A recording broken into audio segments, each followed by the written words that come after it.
Hello students, welcome to my channel. This is Guran Sharma. आज के इस वीडियो के अंदर हम बात करने वाले हैं रीट की तैयारी करने वाले उन स्टूडेंट्स के बारे में जो कि रीट पात्रता परीक्षा 2025 क्लियर करना चाहते हैं, पास करना चाहते हैं। काफ़ी स्टूडेंट ऐसे हैं जिनके माइंड में ये है कि हमें अच्छे नंबर के साथ नीट एग्ज़ाम पास करना है, और कुछ स्टूडेंट्स के माइंड में ये चल रहा है कि बस ये पात्रता परीक्षा कैसे भी करके पास हो जाए।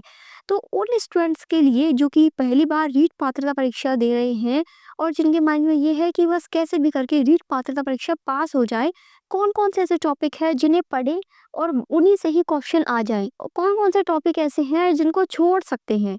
या फिर जो याद नहीं हो रहा है, जिनमें हमें टाइम वेस्ट करने की ज़रूरत नहीं है। जैसा कि आप सभी को पता है कि अब रीट एग्ज़ाम में बहुत ही कम टाइम बचा हुआ है, तो लास्ट टाइम पे ऐसे कौन से टॉपिक्स हैं जिन्हें छोड़कर भी काम चल सकता है, या कौन से ऐसे इम्पोर्टेंट टॉपिक हैं जिनको कर लें तो रीट एग्ज़ाम पास हो जाए। देखो, मैंने खुद ने भी जब अपने रीट एग्ज़ाम 2022 का पेपर दिया हुआ था, तो मैंने पूरा सिलेबस नहीं पढ़ा था। मैंने सिर्फ वो चीज़ें पढ़ी जो कि मुझे आती थी ऑलरेडी, उनको अच्छे से क्लियर किया, और जो कि ईज़ी था, जो कि जल्दी हो जाता है याद करने से, पढ़ने से, वो टॉपिक्स मैंने पढ़ लिए, ताकि मेरा 1 महीने के अंदर ही रीट पात्रता परीक्षा पास कर लिया। मेरे रीट पात्रता परीक्षा के अंदर 108 नंबर आए थे, मैंने अपनी मार्कशीट भी दिखाई हुई है, और मुझे इन नंबर से कोई ऐसा नहीं है कि मेरे ज़्यादा नंबर क्यों नहीं आए या कम कैसे रह गए। 1 महीने के अंदर मैंने जिस हिसाब से तैयारी की थी, मुझे केवल ये था कि मेरा रीट पात्रता परीक्षा मुझे पास करना है। क्योंकि इसके नंबर फाइनल एग्जाम्स के अंदर तो आपके जुड़ नहीं रहे। यानी चाहे 90 नंबर लेकर आओ, चाहे 100 नंबर लेकर आओ, चाहे 140 नंबर लेके आओ, पात्रता परीक्षा आपको ओनली पास करना है। तो ये तीनों ही स्टूडेंट्स बराबर हैं, चाहे जिसने रीट पर टॉप किया हो या फिर जिसने रीट को 90 से 91 नंबर से भी पास किया हो। तो पात्रता परीक्षा के अंदर चाहे आपका कितने ही मार्क्स आए हो, आपको उसे केवल पास करना है। तो हम उसमें ज़्यादा पूरा सिलेबस कवर करने की बजाय उन चीज़ों पे फोकस करें जिससे हम एग्ज़ाम केवल पास कर सकें। तो वो चीज़ें हमें कम टाइम में एक अच्छा रिजल्ट दे पाएगी, हमें रीट पात्रता परीक्षा पास करा पाएगी। तो यहाँ पर इस वीडियो के अंदर मैं आपको वही चीज़ें बताने जा रही हूँ कि मैंने कौन-कौन से टॉपिक छोड़ दिए थे जब मैंने तैयारी की हुई थी, ताकि आप भी जैसे कि अब कम टाइम के अंदर उन्हीं टॉपिक्स को पढ़ें, उन्हीं चीज़ों को पढ़ें जिससे आप एग्ज़ाम एटलीस्ट पास तो कर पाओ। तो शुरुआत करते हैं सबसे पहले। देखो, मेरे पास जो सब्जेक्ट था वो था math science. I am a BSc math student. तो मैंने जो रीट का लेवल 2 का मैथ साइंस वाला पोर्शन है उसका एग्ज़ाम दिया हुआ था, वो वाला पेपर मैंने दिया हुआ था।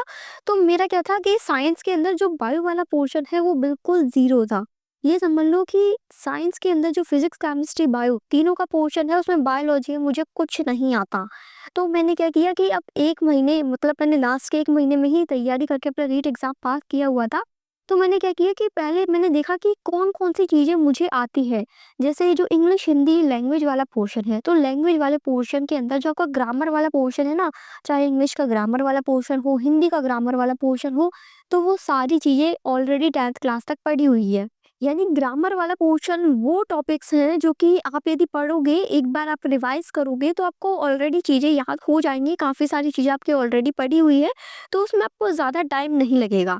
चाहे आप लैंग्वेज 1 में या फिर लैंग्वेज 2 में आपने इंग्लिश, हिंदी, संस्कृत, ये तीनों यदि लैंग्वेज में से कोई सा भी लैंग्वेज चूज़ किया है, लैंग्वेज 1 में आप चाहे इंग्लिश, हिंदी कोई सा भी लें, या फिर लैंग्वेज 2 में आप कोई सा भी चूज़ करें, ग्रामर वाला पोर्शन दोनों के अंदर है। इंग्लिश और हिंदी की ग्रामर दोनों में आएगी, और जो ग्रामर के टॉपिक्स हैं वो भी सेम है, चाहे लैंग्वेज 1 में हो, चाहे लैंग्वेज 2 में। तो वो टॉपिक्स आपके पढ़े हुए हैं, आपको उनको पढ़ने में ज़्यादा टाइम नहीं लगेगा, ओनली आपको रिवाइज़ करने हैं, और उनके जो क्वेश्चन्स प्रीवियस ईयर में आए हुए हैं, वो क्वेश्चन्स आपको देख लेने हैं। यानी आपको इंग्लिश और हिंदी में जो लैंग्वेज वाला पोर्शन है, चाहे और आप यदि आपका संस्कृत सब्जेक्ट है, तो उसमें भी जो आपका ग्रामर वाला पोर्शन है वो आपको ज़रूर करना है, क्योंकि वो चीज़ें ऑलरेडी आपके माइंड को याद है, पहले पढ़ी हुई है, तो केवल रिवाइज़ करनी है, उसमें आपका ज़्यादा टाइम वेस्ट नहीं होगा। दूसरी चीज़, जैसे सब्जेक्ट वाली मैं बात करूँ, तो जो भी मैथ्स के स्टूडेंट्स हैं, यदि आपको बायो के चैप्टर्स नहीं आते हैं तो बायो के चैप्टर्स आप स्किप कर दो। ओनली साइंस सब्जेक्ट के अंदर फिजिक्स, केमिस्ट्री के जो चैप्टर्स हैं उनको पढ़ो। और मैथ्स का तो इसमें सिंपल मैथ्स आती है, इजी लेवल के क्वेश्चन आते हैं, तो मैथ्स तो आप पूरे क्वेश्चन कर लोगे। मैथ्स के अंदर मैं टिपिकल मान ही नहीं सकती मैथ्स वाले स्टूडेंट्स के लिए। बाकी मैथ्स वालों के लिए आप बायो वाले जो चैप्टर्स हैं उनको छोड़ सकते हो। साइंस मैथ का जो पोर्शन है 60 मार्क्स का उसके अंदर, और जो बायो वाले स्टूडेंट्स हैं तो उनको मैथ्स के वो चैप्टर्स छोड़ देने हैं जिनके क्वेश्चंस मतलब जिनके अंदर आपको पहले कॉन्सेप्ट समझने पड़ेंगे, और उनको फॉर्मूला जो अप्लाई करने का जो तरीका रहता है वो पूरा आपको पढ़ना पड़ेगा, समझना पड़ेगा, याद करना पड़ेगा। तो मैथ्स के जो टफ चैप्टर्स आपको लगते हैं उनको आप स्किप कर दो। मैथ्स के आप सारे चैप्टर्स स्किप नहीं कर सकते क्योंकि मैथ्स आपका 30 मार्क्स का है। तो उसमें क्या होगा, मैथ्स के केवल आप वो चैप्टर स्किप कर दो जो कि आपको टफ लगते हैं या थोड़े बड़े चैप्टर्स हैं, इनको पढ़ने में ज़्यादा टाइम लगेगा। जो इजी इजी चैप्टर्स हैं उनको आप कवर कर लीजिए। बाकी जैसे कि आपके पास बायोलॉजी के स्टूडेंट्स हो तो फिजिक्स केमिस्ट्री बायो तो ऑलरेडी आपकी पढ़ी हुई है ही 11th 12th क्लास तक, तो वो वाली चीज़ें आपके लिए ईजी ही रहेंगी, उसमें आपको कहीं भी कोई दिक्कत नहीं होगी। फिर नेक्स्ट आते हैं जो टीचिंग मेथड्स है। अब देखो टीचिंग मेथड्स आप एक बार पढ़ लो किसी भी सब्जेक्ट का, चाहे आपके पास मैथ्स हो, साइंस हो, इंग्लिश हो, हिंदी हो, सभी के अंदर है टीचिंग मेथड वाला पोर्शन। तो ये जो टीचिंग मेथड वाला पोर्शन यदि आपने एक सब्जेक्ट का भी कर लिया तो ये समझ लो 80% आपने सभी सब्जेक्ट का कर लिया। क्योंकि टीचिंग मेथड क्या है, पढ़ाने के तरीके, जो शिक्षण विधियां है। तो शिक्षण विधियां सभी सब्जेक्ट्स के अंदर 80% टॉपिक सेम है। पढ़ाने के जो मेथड्स हैं, निगमन विधि, आगमन विधि, प्रोजेक्टिव मेथड्स और इस तरीके के मतलब गिने चुने कुछ 6-7 मेथड्स हैं जो सभी सब्जेक्ट्स के अंदर कॉमन है। केवल जो थोड़ा सा डिफरेंस आता है ना टीचिंग मेथड्स के अंदर, वो केवल सब्जेक्ट की वजह से कुछ सब्जेक्ट के क्वेश्चंस हैं जो पर्टिकुलर सब्जेक्ट में ही आपसे पूछे जाएंगे, चाहे वो मैथ्स का हो, साइंस का हो, या फिर जो आर्ट्स वाले स्टूडेंट्स हैं उनके लिए एसएसटी का हो। तो केवल टीचिंग मेथड में आपका थोड़ा सा डिफरेंस आएगा सब्जेक्ट वाले क्वेश्चंस के अंदर। अदरवाइज टीचिंग मेथड्स भी आपने एक बार पढ़ लिया, पूरा टीचिंग मेथड का आपने कोई एक प्लेलिस्ट भी देख लिया ना यूट्यूब से, कंप्लीट आपने उसको पढ़ लिया, समझ लिया, तो वो भी आपके लिए बाकी सभी सब्जेक्ट्स का टीचिंग मेथड 80% कवर कर देगा। फिर नेक्स्ट आती है जो आपका चाइल्ड डेवलपमेंट एंड पेडागोजी वाला पोर्शन है, यानी जो बाल विकास वाला जो शिक्षा मनोविज्ञान वाला पोर्शन है 30 मार्क्स का, उसको आपको थोड़ा अच्छे से पढ़ना है। उसमें देखो आप क्या क्या चीज़ें छोड़ सकते हो, जो कि मैंने छोड़ दी थी क्योंकि वो सब चीज़ें फिर याद भी नहीं होती। जैसे उसमें जो ईयर्स लिखे हुए कि कौन सी चीज़ किस ईयर में हुई थी, तो वो जो नंबर्स होते हैं ना, अब वो नंबर्स लास्ट टाइम पे याद नहीं होते हैं, ओनली आप उनकी जैसे जो थ्योरी है कि किसने कौन सी थ्योरी दी है और क्या कहा है, वो चीज़ें आप याद कर लो। उनसे क्वेश्चंस ज़्यादा पूछे जाते हैं कि किस साइंटिस्ट ने कौन सी थ्योरी दी है और उस थ्योरी के अंदर क्या चीज़ें उन्होंने बताई है, या किस चीज़ के बारे में वो थ्योरी दी हुई है, वो चीज़ें आप पढ़ लो एक बार। चाइल्ड डेवलपमेंट वाले पोर्शन के अंदर जो आपका शिक्षा मनोविज्ञान वाला पोर्शन है उसके अंदर वो भी आपने पूरी थ्योरी पढ़ ली ना, किस किस साइंटिस्ट ने कौन कौन सी थ्योरी दी है, तो उनसे भी आपके आधे क्वेश्चन सॉल्व हो जाएंगे चाइल्ड डेवलपमेंट वाले पोर्शन के। और फिर उसमें भी आपका शिक्षण विधियां तो है ही 10 नंबर की, तो वो आपकी कवर हो ही जाएंगी। इसके अलावा जैसे जो आपका लैंग्वेज 1 और लैंग्वेज 2 के अंदर जो लिटरेचर वाला पार्ट है, यानी जैसे लैंग्वेज 2 में चाहे आप इंग्लिश सेलेक्ट करो या फिर आप हिंदी सेलेक्ट करो, आपको लैंग्वेज 2 के अंदर लिटरेचर वाला पार्ट पढ़ना पड़ता है। तो वो वाले टॉपिक्स है ना, वो नए हैं, वो अभी तक आपने पढ़े नहीं हैं। अब तक की जो आपकी क्लासेस हैं उनके अंदर आपने नहीं पढ़ा है वो लिटरेचर वाला पोर्शन, तो उसको आपको थोड़ा सा पढ़ना पड़ेगा, थोड़ी सी चीज़ें याद करनी पड़ेंगी, समझनी पड़ेंगी। तो उस पोर्शन को यदि आपके पास कम टाइम है तो आप छोड़ सकते हो। आप केवल ग्रामर और जो टीचिंग मेथड्स वाला पोर्शन है उसको कर लो लैंग्वेज वाले पोर्शन के अंदर। देखो लैंग्वेज वाले पोर्शन के अंदर क्या है, 30-30 नंबर की है, 30 नंबर की इंग्लिश, 30 नंबर की हिंदी, 10 नंबर के तो आपके ग्रामर के क्वेश्चन आ जाएंगे, 10 नंबर के आपके टीचिंग मेथड के क्वेश्चन आ जाएंगे, और 10 नंबर का आपका लिटरेचर वाला पार्ट जो सेकंड लैंग्वेज के अंदर है वो आ जाएगा। तो यदि आपने लिटरेचर वाला पार्ट भी छोड़ दिया तो आपके ग्रामर और टीचिंग मेथड के क्वेश्चन भी आपसे हो जाएंगे क्योंकि वो वाले क्वेश्चंस इजी रहते हैं। इसी तरीके से लैंग्वेज 1 के अंदर भी यदि आप ग्रामर और टीचिंग मेथड्स वाले क्वेश्चन लेके चलोगे तो आपके 20 से 22 नंबर तक आराम से 30 नंबर में से आ जाएंगे लैंग्वेज वाले पोर्शन के अंदर। अब यहाँ पर मैं आपको ओनली वही चीज़ें बता रही हूँ जो कि मैंने खुद के लिए अप्लाई की हुई थी जब मैंने अपना रीट 2022 का पेपर की तैयारी करी थी। क्योंकि मेरा ये था कि मुझे पूरा सिलेबस नहीं पढ़ना, मुझे केवल इतना पढ़ना है कि मेरा रीट एग्ज़ाम पास हो जाए, और वही चीज़ें मैं आप लोगों के साथ शेयर कर रही हूँ।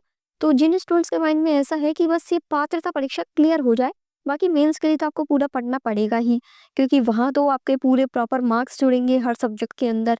तो आपको मतलब सभी सब्जेक्ट को प्रायोरिटी देना ज़रूरी है, अच्छे से सिलेबस करना ज़रूरी है।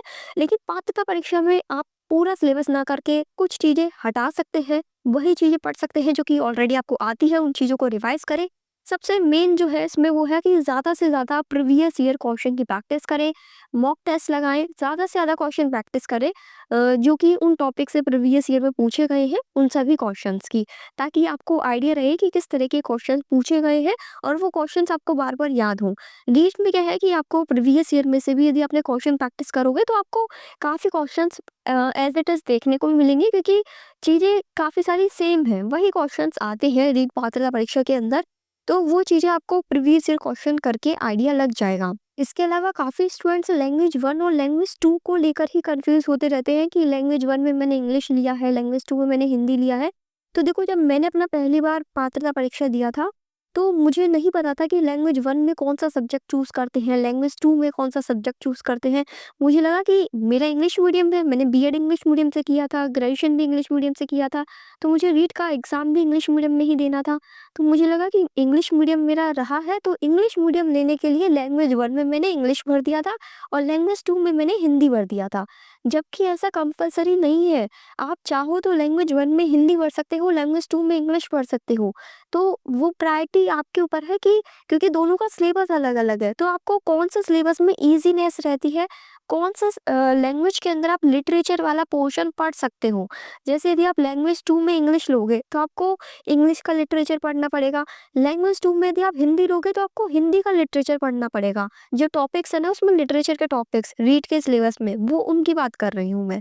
तो मेरे टाइम पे तो मैंने लैंग्वेज 1 में इंग्लिश भर दिया था और लैंग्वेज 2 में हिंदी भर दिया था।